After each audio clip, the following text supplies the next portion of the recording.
நியாயாதிபதிகள் 13ஆம் அதிகாரம் 25ஆம் வசனத்தை வாசிங்க. ஒரு கொஞ்ச நேரம் நமக்கு தேவையான சில வார்த்தைகள். யாராவது வாசிங்க.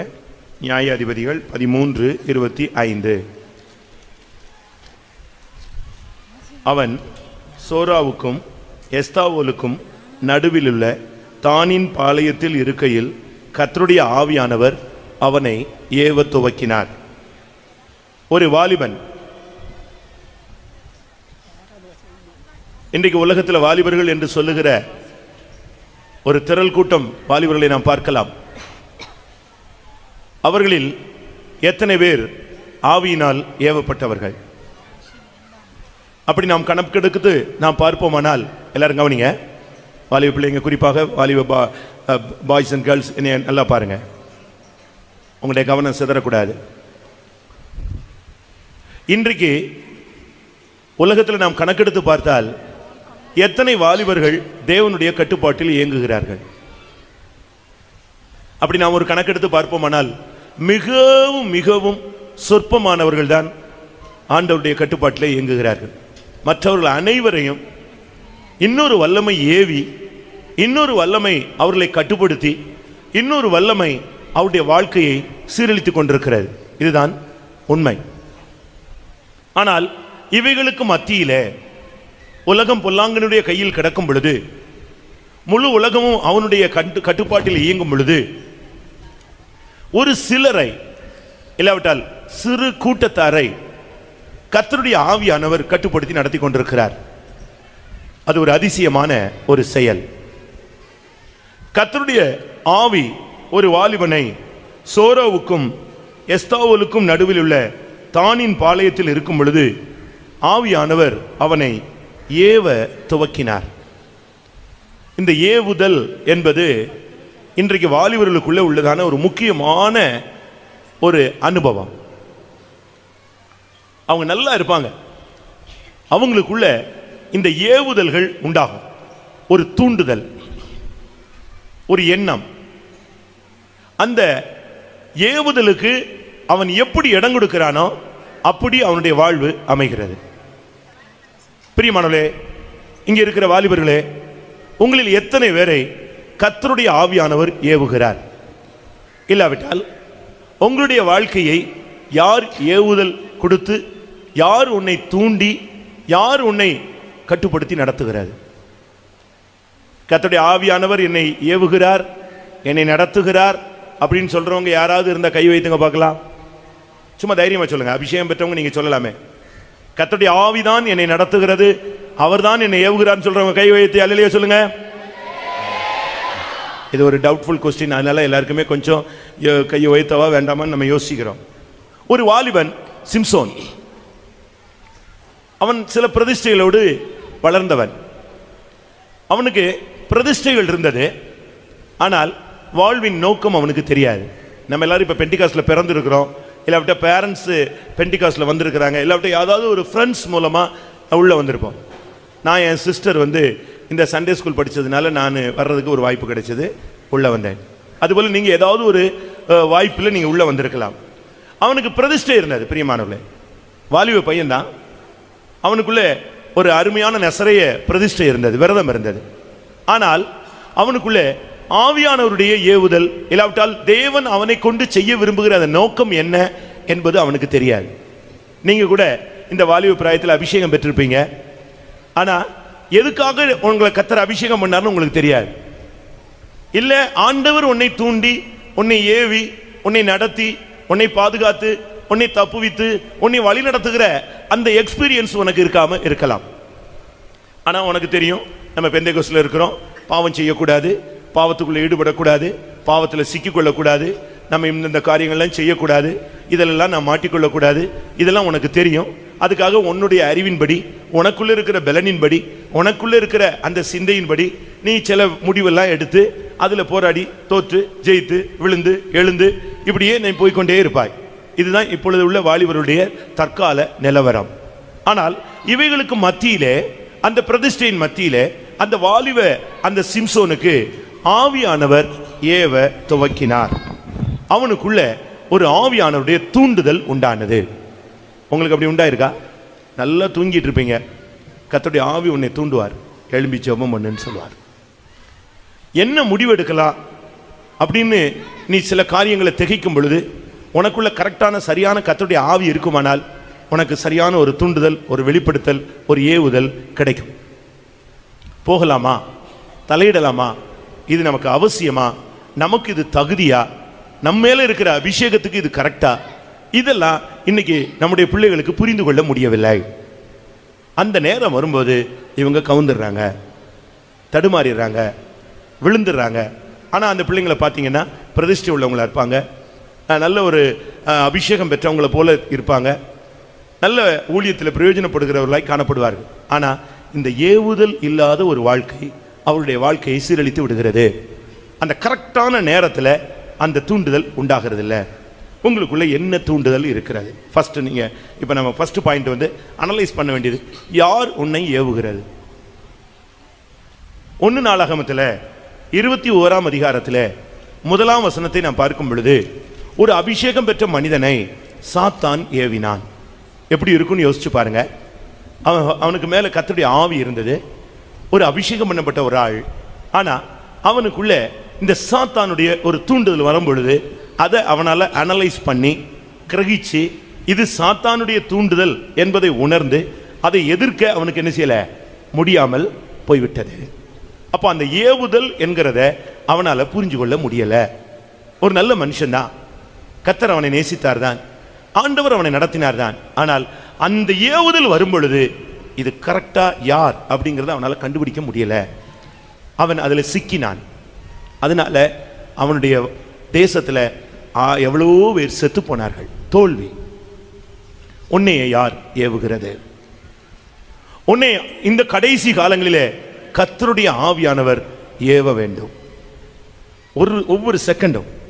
நான் ஒரு வாலிப பையனாக இருந்த காலத்தில் ஒரு இதே மாதிரி ஒரு கன்வென்ஷனுக்கு நான் போயிருந்தேன். கன்வென்ஷனில் காத்திருப்பூரத்தில் உட்காந்துருக்கிறேன். அப்போ ஆண்டவர் சொல்கிறாரு, உனக்கு இந்த கன்வென்ஷனில் கண்ணி விரிக்கப்பட்டிருக்கிறதுன்னு சொல்கிறார். ஒரு லோக்கல் கன்வென்ஷனில், ஒரு சின்ன கன்வென்ஷனில், ஒரு பட்டிக்காட்டு கன்வென்ஷனுக்கு நான் போயிருந்தேன். அந்த கன்வென்ஷனில் காத்திருப்பூரத்தில் இருந்தால் ஆவியானவர் நைட்டு சொன்னார், உனக்கு இந்த கன்வென்ஷனில் கண்ணி விரிக்கப்பட்டிருக்கிறது அப்படின்னு. கன்வென்ஷனில் போய் கண்ணி விரிப்பாங்களா அப்படின்னு நான் யோசித்தேன். காலையில் எந்திரிச்ச உடனே எனக்கு அதனுடைய அந்த சிம்பல்லாம் எனக்கு கிடச்சிருச்சு, பிரச்சனை இருக்குன்னு. உடனே ஆண்டவர் சொன்னார், நீ கிளம்பி போயிடுன்னு சொல்லிட்டேன். நான் போயிட்டேன். அன்னைக்கு நான் போனதுனால தான் இன்றைக்கி ஜிப்பா போட்டு எங்கே வந்து நிற்கிறேன், இங்கே வந்து நிற்கிறேன். உன்னையே யார் ஏவுறா? அபிஷேகம் பெற்ற தாவீதை சாத்தான் ஏவினான், ஆனால் அவனால் அதை அனலைஸ் பண்ண முடியல. பிரியமானவர்களே, அவனுடைய வாழ்க்கையில் தோல்வி. அருமையான வாலிப சகோதரனே, சகோதரியே, உன்னை ஏவுகிற சக்தி எது என்பதை நீ நிதானிக்க வேண்டும்.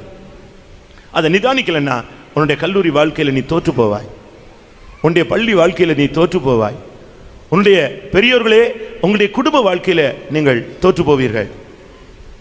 உங்களுக்குள்ள சில ஆவிகள் போராடும், பழிவாங்கக்கூடிய ஒரு ஏவுதல் கூட உண்டாகும். மத்தேயு எழுதின சுவிசேஷம் 14ஆம் அதிகாரத்தில் ஒரு பெண் டான்ஸ் ஆடினா.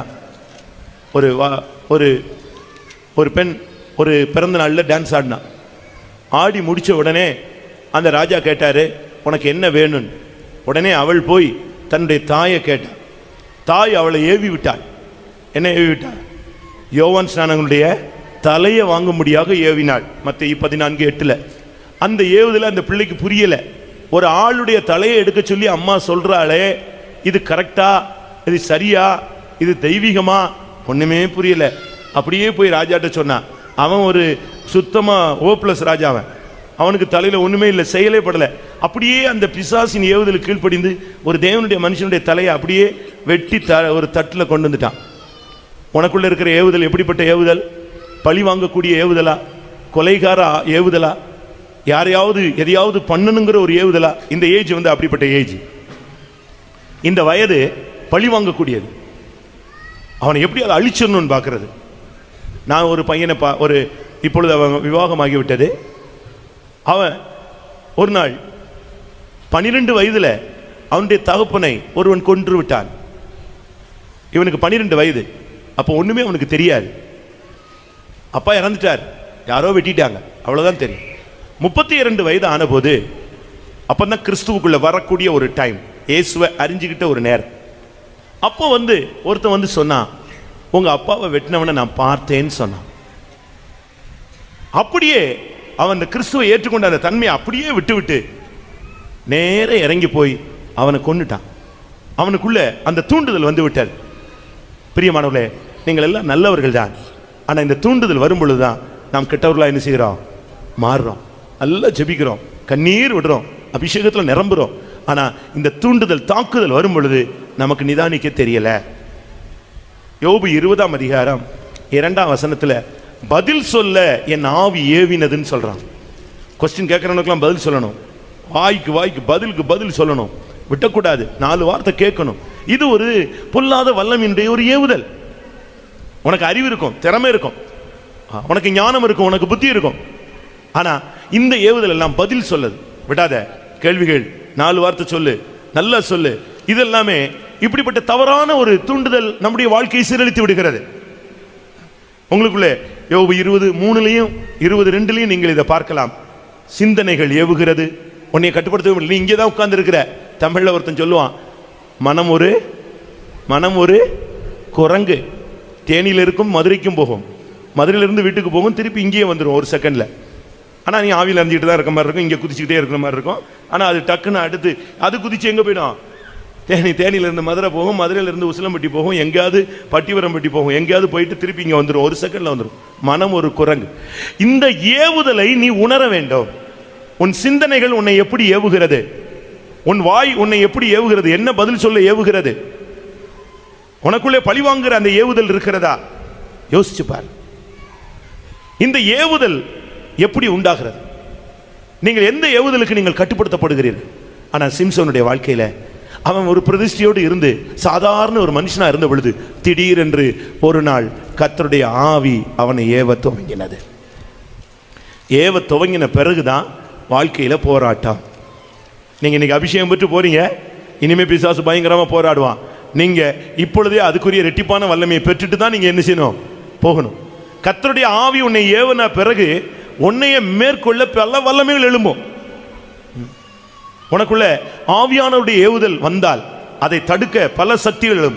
நியாயாதிபதிகள் 13:25 நம்ம வாசிச்சோமே, கர்த்தருடைய ஆவி அவனை ஏவ துவக்கினார். பவுல் சொல்லுகிறார் 2 கொரிந்தியர்ல 5ஆம் அதிகாரத்தில் 14ஆம் வசனத்தில் பவுல் சொல்லுகிறார், கிறிஸ்துவின் அன்பு என்னை என்ன செய்கிறது?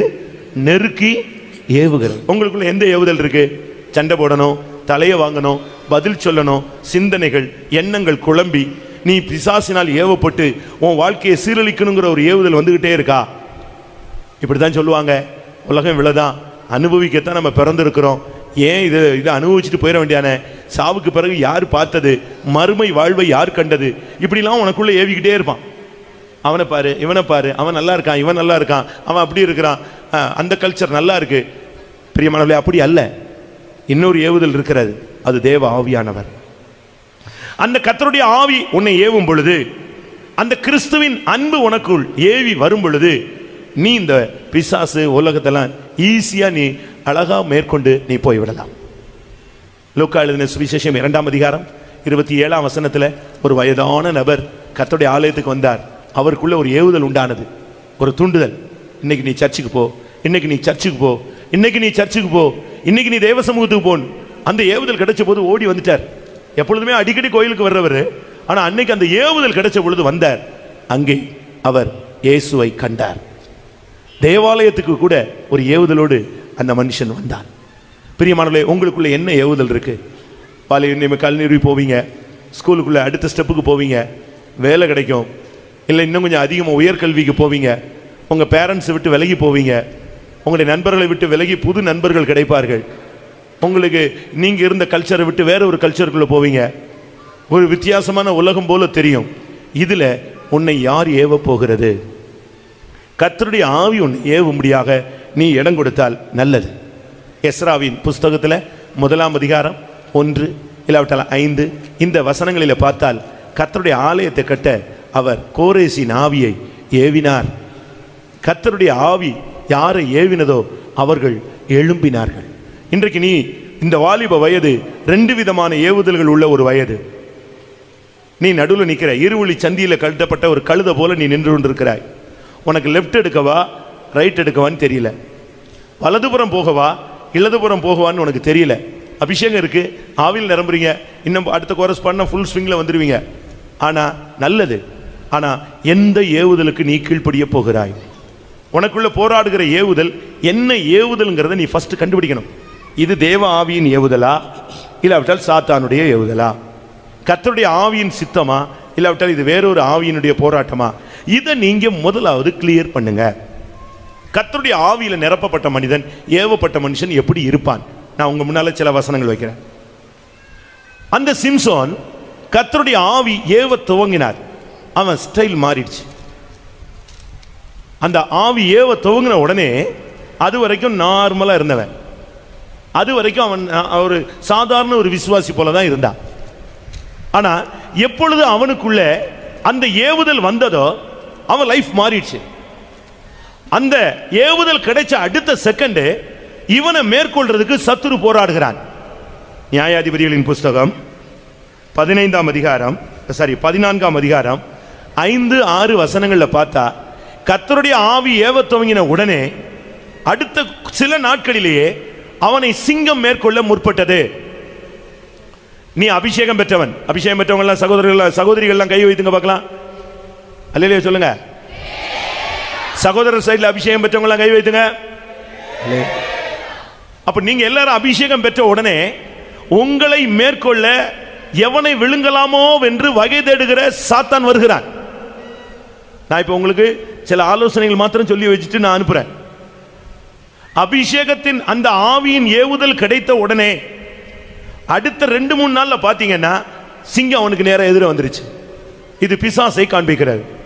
அபிஷேகம் பெற்றால், ஆவியின் ஏவுதல் உனக்குள்ளே இருந்தால், கர்த்தருக்காக நிற்க வேண்டும் என்கிற சிந்தை உனக்குள்ளே தூண்டுதல் வந்துவிட்டால், கர்த்தருக்காக எழும்ப வேண்டும் என்கிற ஒரு வெறித்தனம் உனக்குள்ளே வந்துவிட்டால், கிறிஸ்துவின் அன்பு உன்னை நாள்தோறும் நெருக்கி ஏவ ஆரம்பித்து விட்டால், எப்படி ஆயினும் உன்னை மேற்கொள்ள அவன் வருவான்.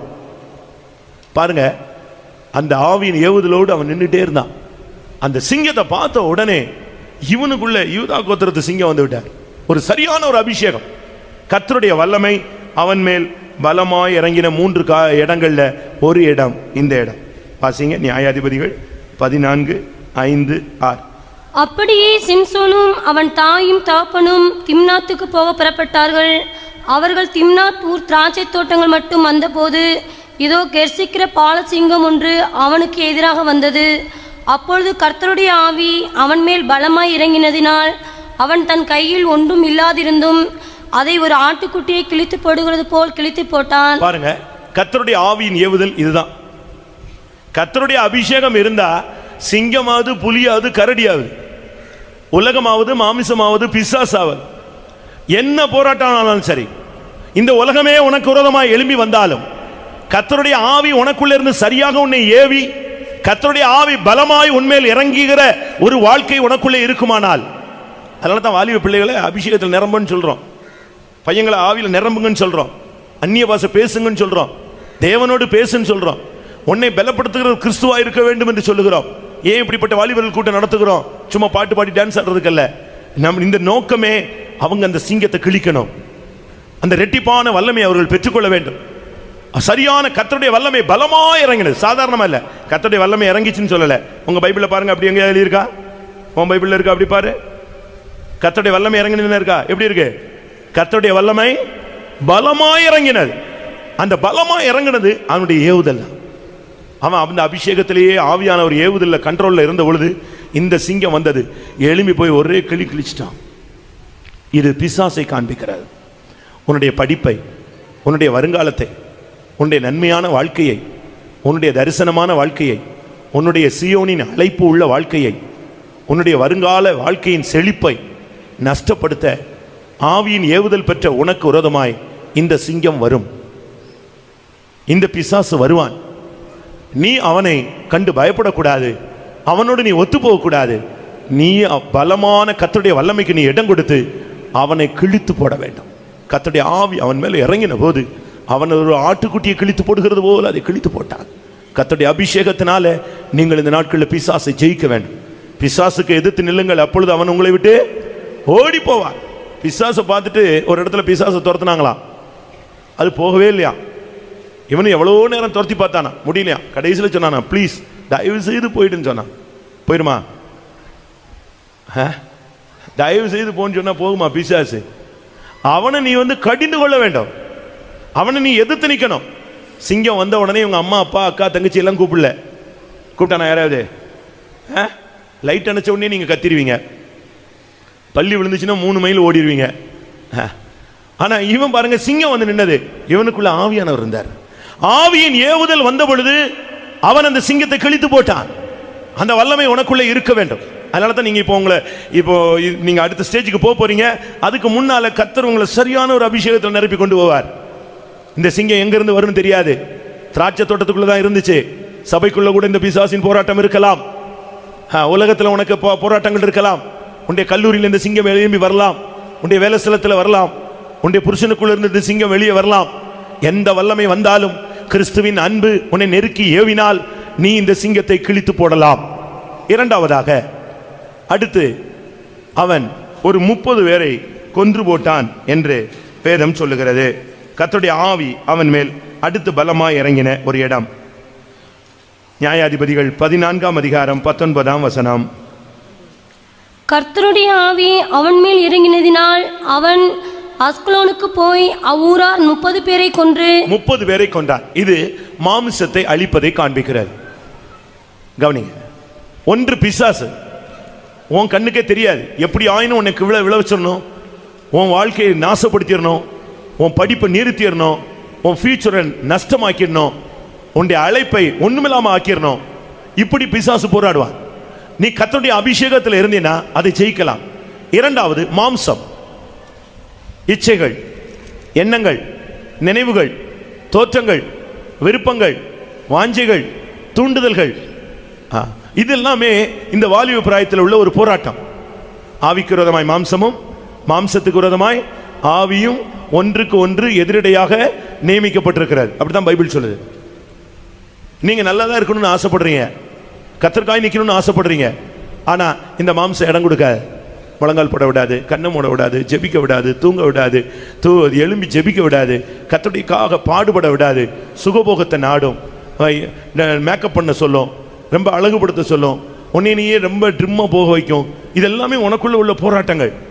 அந்த எளிமை, அந்த தியாகம், அந்த வெறுமை, அந்த பிரதிஷ்டை, இதெல்லாம் வெறுத்து தூக்கிட்டு நீ கர்த்தருக்குள்ள தான் இருக்கிற மாதிரி உனக்கு தெரியும். ஆனா உன்னை ஆடம்பரம் உள்ளவனாய், ஐஸ்வர்யம் உள்ளவனை போல உன்னை காட்ட சொல்லி உலகத்தில் அந்த மாம்சத்தின் காரியங்களில் உன்னை ஈடுபடுத்துவான். உன்னால் உன்னை கட்டுப்படுத்த முடியாது, உன்னால் உன்னுடைய வேகத்தை கட்டுப்படுத்த முடியாது. என்ன செய்கிறோம், என்ன பேசுகிறோம், ஏன் இப்படி செய்கிறோம், அது கூட உன்னை கட்டுப்படுத்த முடியாது. ஆனால் இவன் மாம்சத்தை கொன்றான், 30 பேரை கொன்றான். அது எதை காண்பிக்கிறதுனா, 30 நாளும் மாசத்தில் டெய்லி நீ மாம்சத்தை ஜெயிக்கணும். எப்படி ஜெயிக்கிறது? ஆவியினால் சரீரத்தின் செய்கைகளை அழித்தால், அபிஷேகத்தினால் ஆவியினால் சரீரத்தின் செய்கைகளை அழித்தால் பிழைப்பேர். அதுக்கு தான் அபிஷேகம். நல்ல அபிஷேகத்தில் நிரம்பணும், வெக்கப்படவே கூடாது. ஆவில் நிரம்பி ஆடி பாட வெக்கப்படவே கூடாது. ஒரு மனுஷன் சொன்னா, நான் அடக்கி வைத்த மட்டும் என் எலும்புகள் உலர்ந்து போயிற்று. நீ அடக்கி வைக்க உன் எலும்புகளுக்குள்ள இருக்கிற பாவம் அப்படியே ஸ்டாக் ஆயிடும். வால வயதின் பாவங்கள் எங்க இருக்கிறது? என் எலும்புகளுக்குள்ள இருக்கிற அபிஷேகம் உன் எலும்புக்குள்ள போய் அந்த பாவத்தை உடைக்கணும். நீ அதை அடக்கி வைக்க கூடாது. அபிஷேகத்தில் நிரம்புறதை நீங்க அடக்கி வைங்க. அதுக்கு தான் வியாதிக்கு காரணம் அதுதான், தோல்விக்கு காரணம் அதுதான். மூன்றாவது, நியாயாதிபதிகள் 15ஆம் அதிகாரம் 13-14 வசனம். அதற்கு அவர்கள், நாங்கள் உன்னை இருக்க கட்டி அவர்கள் கையில் ஒப்பு கொடுப்போமே அல்லாமல் உன்னை கொன்று போட மாட்டோம் என்று சொல்லி 2 புது கயிறுகளாலே அவனை கட்டி கண்மலையிலிருந்து கொண்டு போனார்கள். அவன் லேகி வரைக்கும் வந்து சேர்ந்தபோது பெலிஸ்தர் அவனுக்கு விரோதமாய் ஆரவாரம் பண்ணினார்கள். அப்பொழுது கர்த்தருடைய ஆவி அவன் மேல் பலமாய் இறங்கினதினால் அவன் புயங்களில் கட்டியிருந்த கயிறுகள் நெருப்புப்பட்ட நூல் போலாகி அவன் கட்டுக்கள் அவன் கைகளை விட்டு அருந்து போயிற்று. பாருங்க, இப்போ அடுத்து அவனை கட்டிட்டாங்க. எவ்வளவு வல்லமையான ஒரு மனுஷன், அவனை கட்டிட்டான். நீங்க பாருங்க, நல்ல ஒரு ஆவிக்குரிய ஸ்டாண்டர்ட் நல்லா இருக்கிற மாதிரி இருப்பாங்க. இன்னைக்கு தீர்க்கதரிசனம் சொல்றாங்க, நாளைக்கு விழுந்துடுறாங்க. காரணம், அவங்களுக்குள்ள சில கட்டுகள் இருக்கிறது. நீதிமொழிகள் 5:22 இல்லாவிட்டால் ஏசாயா 5:18 இவைகளில் நீங்க பார்த்தீங்கன்னு சொன்னா பாவ கயிறுகள், இல்லாவிட்டால் மாயையின் கயிறுகள். உலகம் வந்து ஒரு மாயை, அது ஒரு காணல் நீர், அது தெரிஞ்சுக்கிட்டே இருக்கும். நீங்கள் போனீங்கன்னா அங்கே தண்ணி இருக்காது. இது ஒரு மாயை, இது ஒரு பாவ கயிறு. ரெண்டு புது கயிறுகளினாலே அவனை கட்டினார்கள். இன்னைக்கு உலகத்தை பாருங்க, உலகமும் அதன் ஆசை இச்சைகளும், இந்த ரெண்டும் ஒரு கயிறு. உலகம் ஒரு கயிறு, அதன் ஆசை இச்சைகள் ஒரு கயிறு. இன்னைக்கு பாருங்க மாடர்ன் வேர்ல்டு. இப்போ நீங்க பாருங்களேன், ஒயிட் அண்ட் ஒயிட் நீங்கள் பார்த்தீங்கன்னா 10 பேர் கூட இருக்க மாட்டாங்க. சிஎஸ்ஐ சர்ச் மாதிரி தான் இருக்கு நம்ம சர்ச்சும்.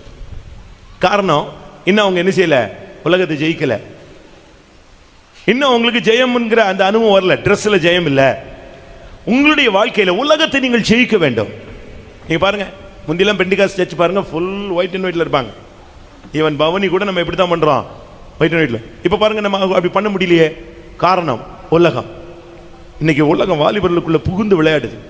நெட்டு, செல்லு, இன்னும் உங்களுக்குலாம் தெரியும் இல்லையா, இதெல்லாம் இன்னைக்கு நமக்குள்ள இருக்கு. இவைகளை வைத்துக்கொண்டு நாம் கர்த்தருக்காக நிற்கிறேன்னு சொல்ல முடியாது. இங்கே நாம் பார்க்கும் பொழுது கர்த்தருடைய ஆவி அவன் மேல பலமா இறங்கின பொழுது அந்த மாயையின் கயிறுகள், அந்த பாவ கயிறுகள், அவனை அடிமைப்படுத்தக்கூடிய அந்த கயிறுகள் அக்கினிப்பட்ட கயிறு போல அருந்து போயிடுச்சு. அதுதான் அபிஷேகத்தினுடைய ஒரு வேலை. உலகம், மாமிசம், பிசாஸ், இந்த மும்முனை தாக்குதல்ல தான் ஒரு வாலிபன் நின்று கொண்டிருக்கிறான். இந்த சைடில் திரும்பினா உலகம் அவனை தாக்கும், இந்த சைடில் திரும்பினா மாமிசம், இந்த சைடில் திரும்பினா சாத்தான். இந்த மூணையும் அவன் சமாளித்து அவன் ஜெயித்து அவன் பரலோகம் போய் சேர வேண்டும். எப்படி இருக்குன்னு பாருங்க அவனுடைய வாழ்க்கையினுடைய தன்மை. நம்ம சொல்றோம் வாலிப பையன் சரியில்லை, அந்த பையன் சரியில்லை, இந்த பொண்ணு சரியில்லை, அவங்க மகன் சரியில்லை, இவங்க மகன் சரியில்லை, அவ கூட சேராத, இவங்க கூட சேராத, அங்க நீ போகாத, இங்க வராத, இப்படிலாம் நம்ம சொல்லி தர்றோம் பேரண்ட்ஸ்லாம். ஆனா இவன் போராடுற போராட்டம் அவனுக்கு தானே தெரியும். அவன் கண்ணை திறந்தா உலகம், கண்ணை மூடினா மாமிசம். என்ன செய்வான்?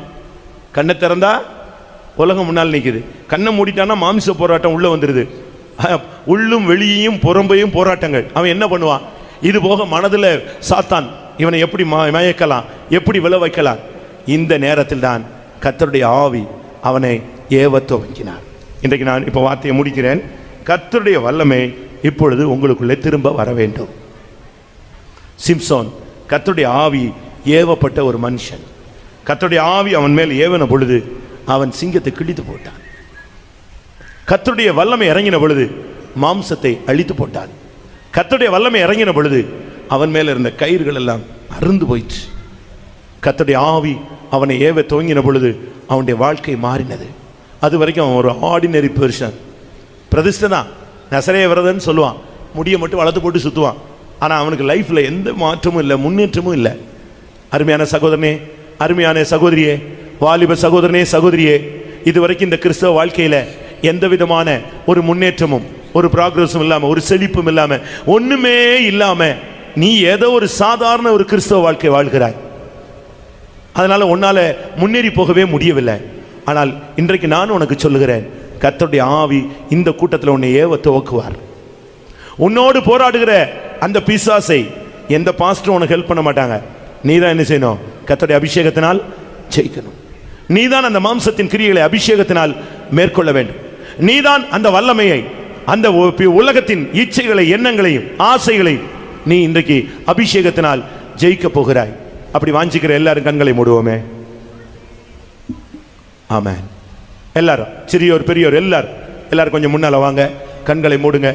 ஒரு 5 நிமிஷம் 10 நிமிஷம் எல்லாரும் முழங்கால் போடுங்க. யாரும் கீழே உட்காரக்கூடாது. விடு தம்பி, விடு, முழங்கால் போடு, முழங்கால் போடு. கர்த்தருடைய ஆவி என்னை ஏவ துவங்க வேண்டும். எனக்கு ரொம்ப பிடிச்ச பிரசங்கம், நான் எல்லா இடத்துலையும் அதிகமாக பண்ணுறேன். கர்த்தருடைய ஆவி ஏவ துவக்குதல், அது ஒரு லைஃப், அது ஒரு வாழ்க்கையினுடைய முக்கியமான கட்டம்.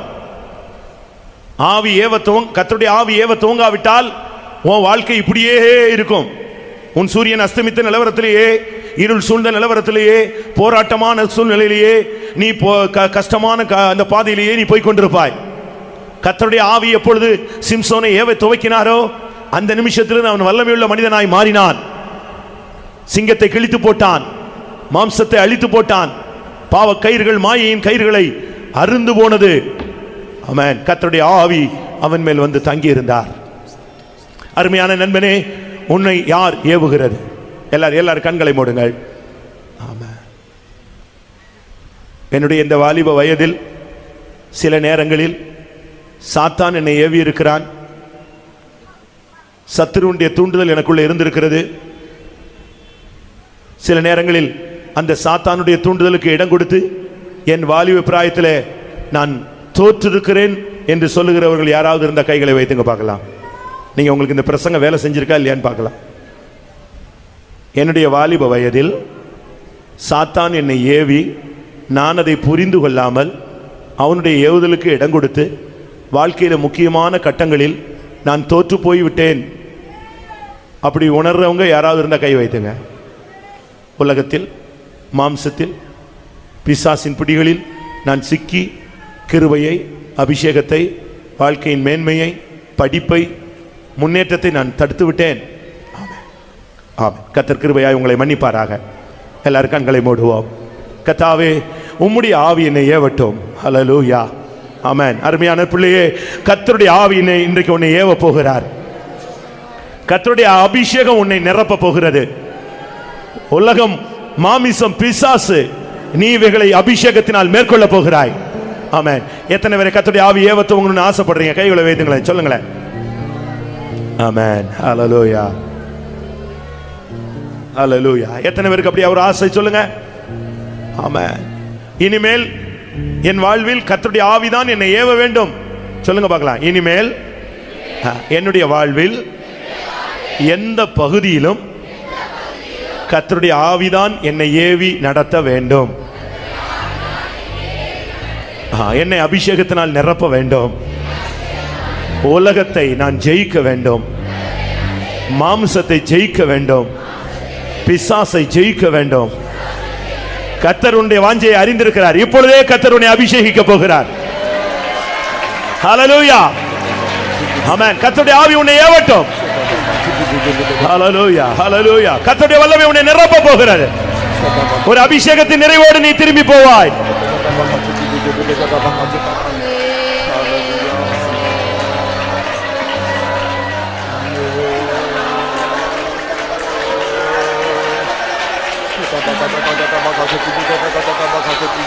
Hallelujah, hallelujah, hallelujah, hallelujah.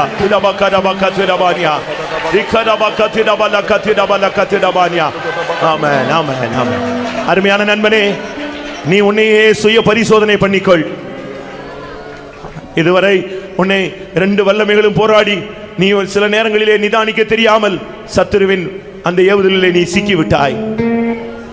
ஆனால் இன்றைக்கு உனக்கு தெளிவுபடுத்தி இருக்கிறார். இனிமேல் கர்த்தருடைய ஆவி மாத்திரம் நான் உன்னை ஏவ வேண்டும். ஹல்லேலூயா. நீ எந்த பகுதியில் இருந்த நண்பர்கள் மத்தியிலே உட்கார்ந்து இருக்கும் பொழுதும், ஹல்லேலூயா, உறவினர்கள் மத்தியிலே உட்கார்ந்து இருக்கும் பொழுதும், வாலிபர்கள் மத்தியிலே உட்கார்ந்து இருக்கும் பொழுதும், உலகத்தார் மத்தியிலே உட்கார்ந்து இருக்கும் பொழுதும் கர்த்தருடைய ஆவிதான் உன்னை ஏவ வேண்டும். ஹல்லேலூயா. எந்த சூழ்நிலையிலே சாத்தான் வந்தாலும் நீ அவனை ஜெயிக்க வேண்டும். ஹல்லேலூயா. ஷடபலகதிடபகதபகதிடப